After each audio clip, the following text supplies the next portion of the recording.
Oh man, I was 16 when I met her. We were together for 2 years, and she was the first girl I had a relationship with that lasted more than a month or so. She was my first love. We attended a house party together on New Year's Eve, but we got separated after the main party ended, and everyone went their own way. I left with my friends. She texted me saying she was tired from the party and heading home to sleep. Unfortunately, the friends I was hanging out with thought it would be a good idea to go back to the house and crash there. When I arrived, I found her in bed with a guy I didn't know, and she wasn't wearing any clothes. The next day, we broke up, and I haven't spoken to her since. Not the best way to handle the situation, I guess. After that incident, it took me a few years to get into another serious relationship. We dated for a year, and then she moved in with me in my small, one-bedroom apartment. We lived there together for a year. Eventually, I decided to take a mortgage and buy a two-bedroom condo. She was still a student at the time, so we mostly relied on my income. She didn't have many classes, so she stayed home a lot.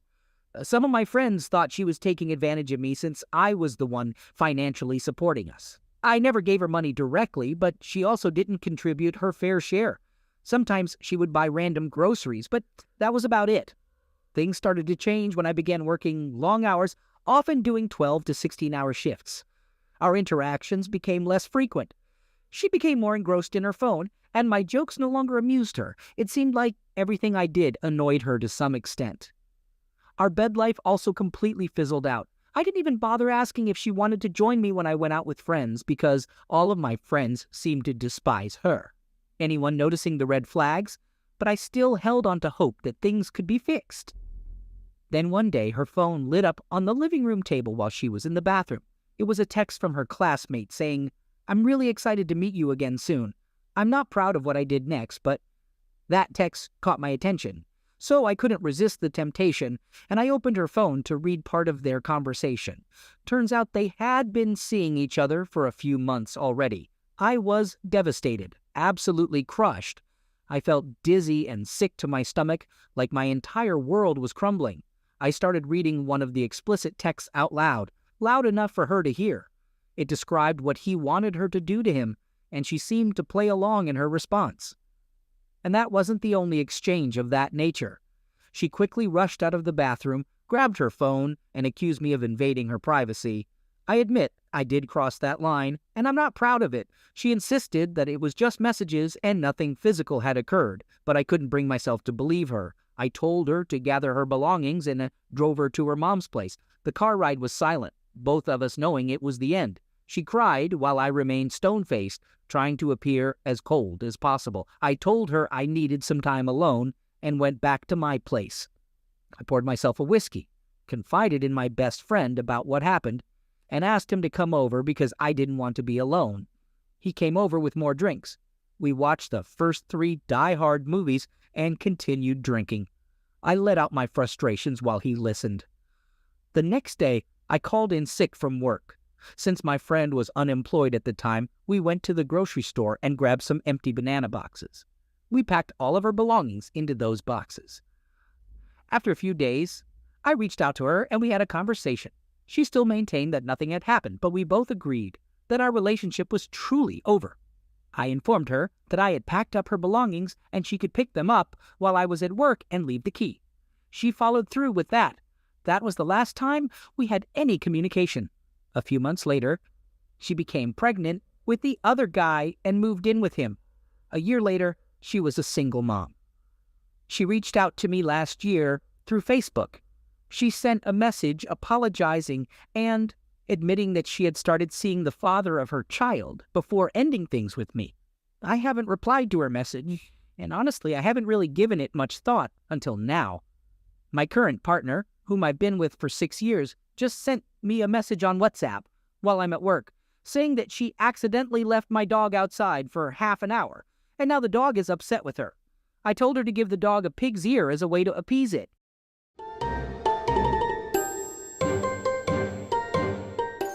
Second story.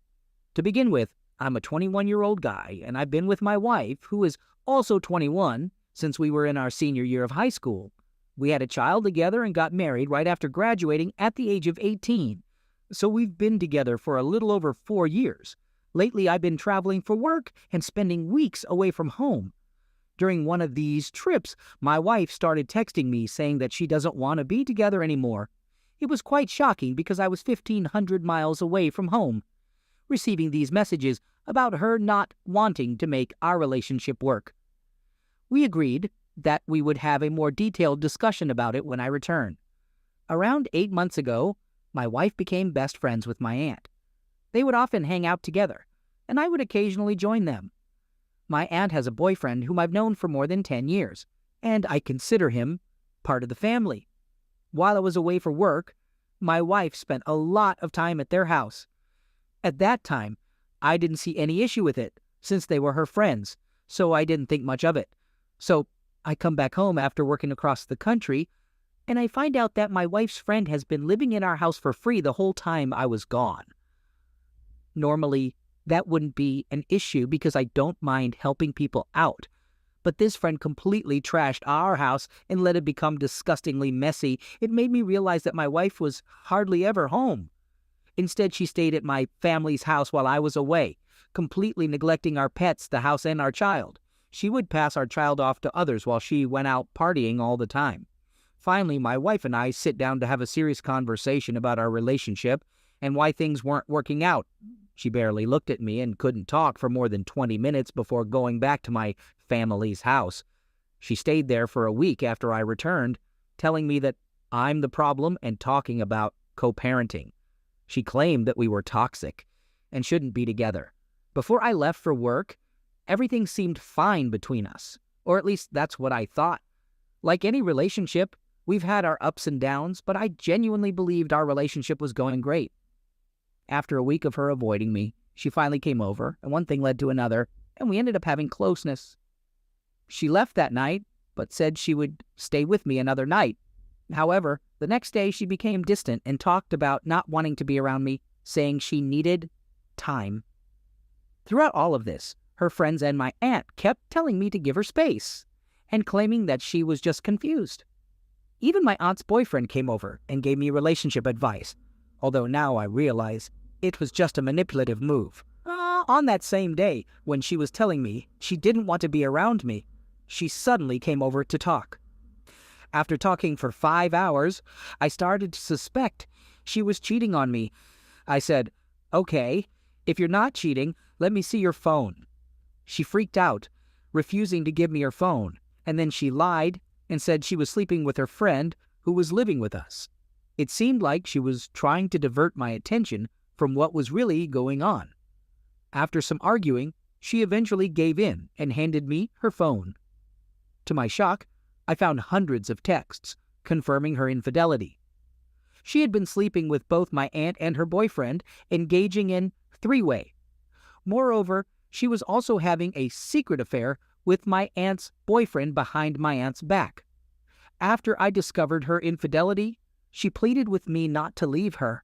She swore she would change and professed her love for me. She claimed it was a mistake and promised it would never happen again. I decided to let her stay, although I know it may seem pathetic. My main concern is providing a stable family for our daughter, so I allowed her to stay and explain the situation to me. She shared what had happened and why she did it. Honestly, most of her explanation revolved around her craving attention and feeling neglected by me. Throughout all this, she continued to beg me not to leave. I later discovered that she had also been exchanging explicit texts with multiple guys she met in bars, as well as contacting her ex-boyfriend.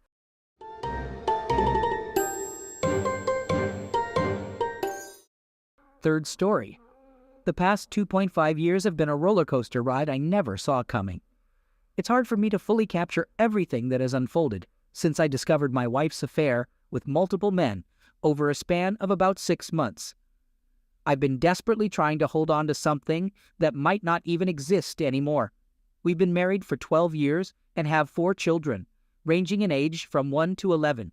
Sadly, we lost one child at 40 weeks about 6 years ago. Whenever I talk about my family, I always include him because he remains a significant part of who we are. D-Day, the day I found out about the affair, happened to be on my birthday a little over 2 years ago. I had gathered enough evidence to confront my wife and force her to come clean about anything she might have lied about. To my surprise and devastation, she confessed to her infidelity and provided me with answers to all my questions. It was a crushing blow, and I demanded to know every painful detail. I didn't get the full picture that first night, but I had a pretty good understanding of what had transpired. 3 different men over a span of 6 months, with 2 of them involved concurrently for the past 5 months. It was absolutely sickening. Naturally, I placed a lot of blame on myself. Even to this day, I still carry some of that blame. I believed that I had failed to meet her emotional needs, neglected her, and didn't support her enough in her role as the primary caregiver for our children. Despite working hard to provide for my family and give them a comfortable life, I realized that I had been self-absorbed and not effectively communicating my love for her. I believed that my actions contributed to her choice to be unfaithful. On that first night, she expressed uncertainty about whether she wanted to work things out and asked me, "Do you really want to do this? Is it worth the effort to try and fix this?" I knew she had mentally checked out and had little desire to salvage anything, but I couldn't let go of the woman I deeply loved, even after she caused me so much pain. Why did I choose to stay? In the following days, she ended things with the 2 men she had been involved with. However, she would later have a relapse and meet up with one of them, which only added more pain to the already wounded situation. Meanwhile, I was in a haze, seeking personal therapy and struggling to keep myself together while also trying to work. I was constantly consumed by worries about when the next destructive revelation would come. I became paranoid, monitoring her phone's GPS, checking her social accounts, emails, and anything that could raise a red flag. Surprisingly, she willingly gave me access to her passwords, aware of my actions. Time continued to pass. During the summer of 2019, she finally admitted that she didn't have any emotional attachment towards me anymore and believed that our relationship had lost its spark. She claimed to love me as a person, but not in a romantic way. I attempted to explore new hobbies, but ended up abandoning them because they reminded me of painful memories. The counseling I was undergoing reached a point where there wasn't much more to discuss without involving my wife, so I decided to stop going. And so, time continued to pass. But why did I stay? I repeatedly suggested marriage counseling, hoping it could help us. But she always rejected the idea, claiming she didn't see the need for it or wasn't ready to address her own emotional wounds. I guess the years of emotional neglect on my part had taken a toll on her and made seeking help unappealing. I suppose it makes sense if she had mentally checked out and didn't want to invest the effort. And so, time continued to pass. We made a terrible decision early on in this whole ordeal by getting pregnant.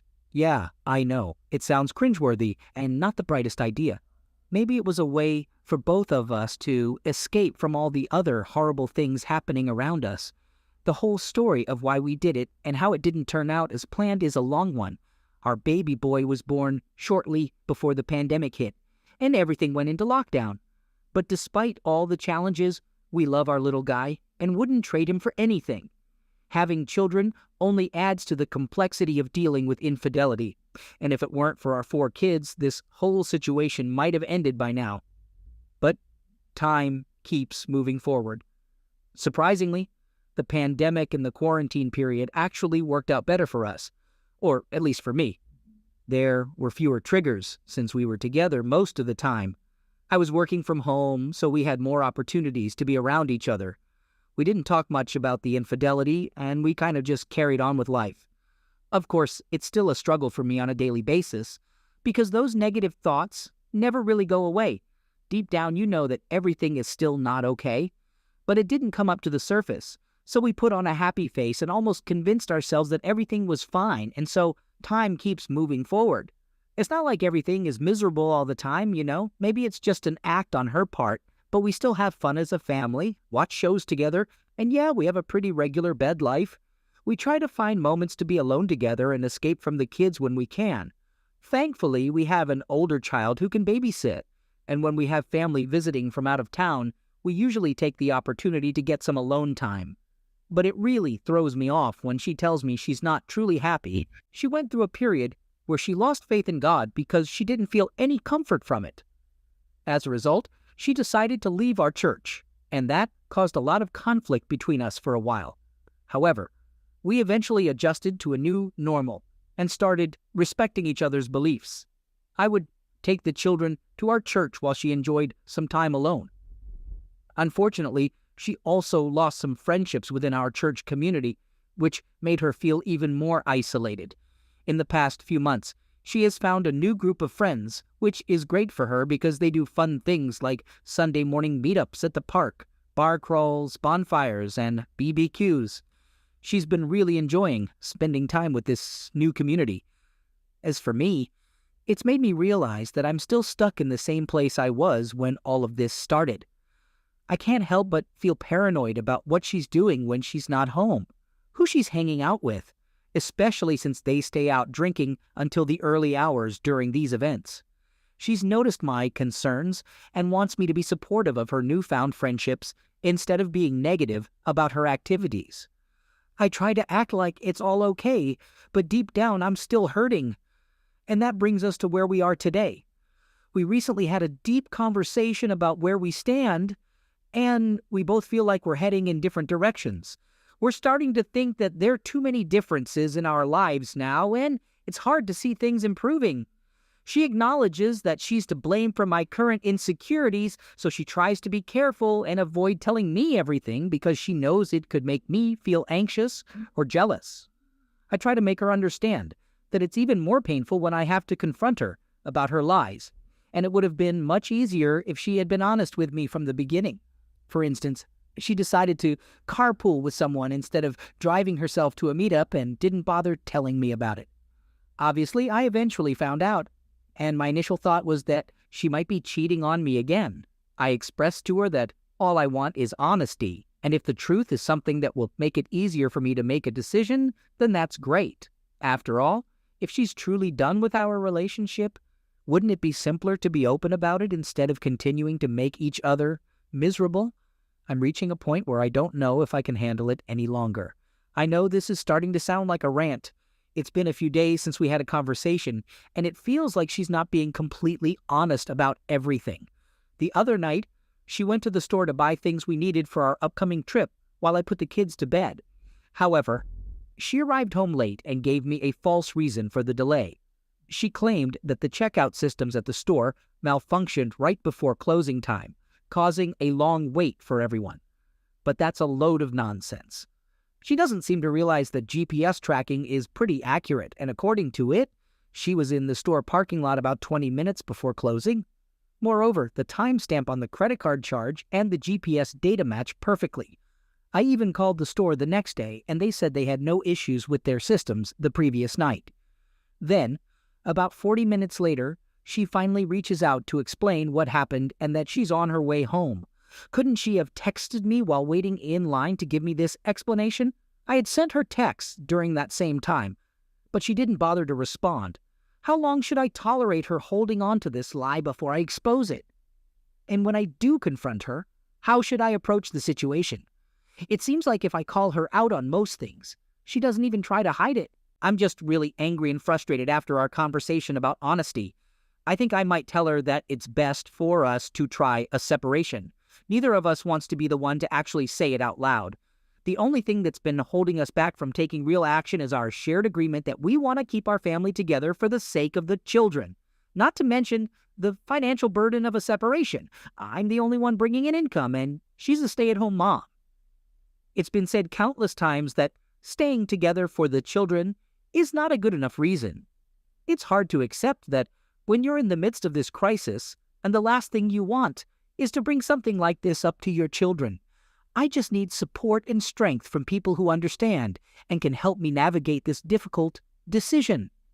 I don't want to take separation or divorce lightly, and I want to approach it in the best possible way. Should I seek advice from a marriage counselor first to get a professional opinion from a neutral party, or do I start the process without informing her? After spending so much time reading posts and opinions on various online forums about infidelity, I've come across different perspectives, but ultimately, I need to do what feels right for me.